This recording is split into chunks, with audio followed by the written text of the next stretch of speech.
उमरा थाने में दर्ज नौकरों की चोरी के अपराध में शामिल आरोपियों को उमरा पुलिस चोरी के समस्त सामान सहित गिरफ्तार कर लिया।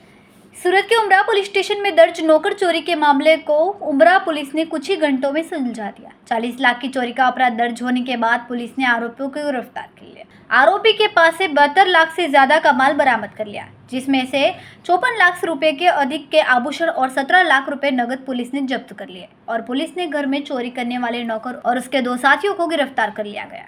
संवाददाता शोना शिरसाट, BHP न्यूज, सूरत। सूरत सिटी के उमरा पुलिस स्टेशन विस्तार में 4 सीजन अपार्टमेंट है। वहाँ से सुबह इंफॉर्मेशन मिली 11 बजे के आसपास कि उनके घर का जो नौकर है वो घर में चोरी करके चला गया है।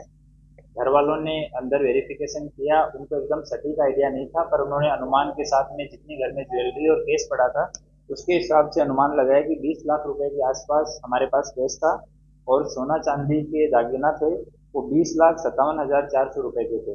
वैसे कुल मिला के 40,57,400 रुपए का चोरी करके नौकर चला गया है।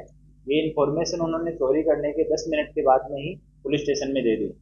उसके बाद में नौकर का एड्रेस वेरीफाई किया गया तो ये देवेंद्र कुमार रॉय है, ये मधुबनी बिहार का रहने वाला है और अभी पिछले 3 महीने से इस परिवार के साथ में ये हाउस हेल्प तरीके काम कर रहा था।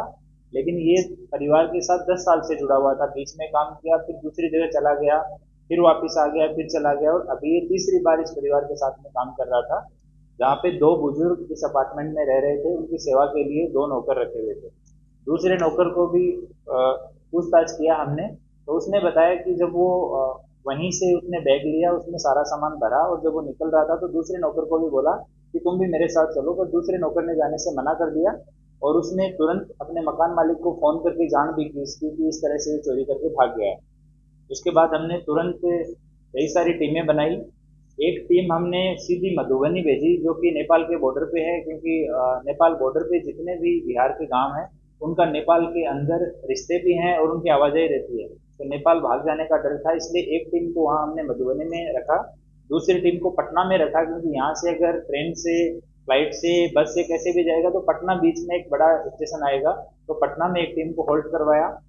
तीसरी टीम हमने वाराणसी में फ्लाइट से भेजी तो वो वाराणसी में बीच में थी और चौथी टीम हमने बाई रोड भेजी थी जो इंदौर तक उसको ट्रैक करते करते इंदौर में पहुंच गई थी और वो उसको इंदौर में ही हमने होल्ड करवाया था।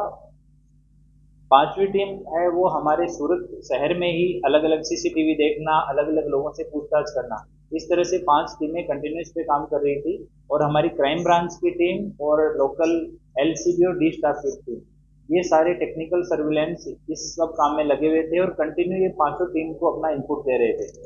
तो बाद में ये सब काम चल रहा था कंटिन्यू 2 दिन तक। तो हमारे उमरा पुलिस स्टेशन के हेड कांस्टेबल अमित भाई, भूपत भाई, हेड कांस्टेबल नितेश भाई, जगसी भाई और पुलिस कांस्टेबल शुभम भाई, रमेश भाई, ये तीनों पलसाना और उसके आसपास के जितने भी ट्रैवल्स वाले चलते हैं उनके वेरिफिकेशन के लिए उधर घूम रहे थे, CCTV फुटेज देख रहे थे। तो वहाँ उनको इन्फॉर्मेशन मिली कि एक बस में ये लोग यहाँ से बैठ के गए हैं और वो बस MP तक, रीवा तक जाने वाली है। तो तुरंत बस का कांटेक्ट किया गया और सुबह 5 बजे हमने रीवा SP साहब के साथ में और वहाँ पे सिविल लाइन पुलिस स्टेशन के PI के साथ में बात की और उनकी टीम के साथ मिलके इनको बस से उतारा गया और वहाँ रीवा पुलिस स्टेशन ले जाया गया, रीवा डिस्ट्रिक्ट में।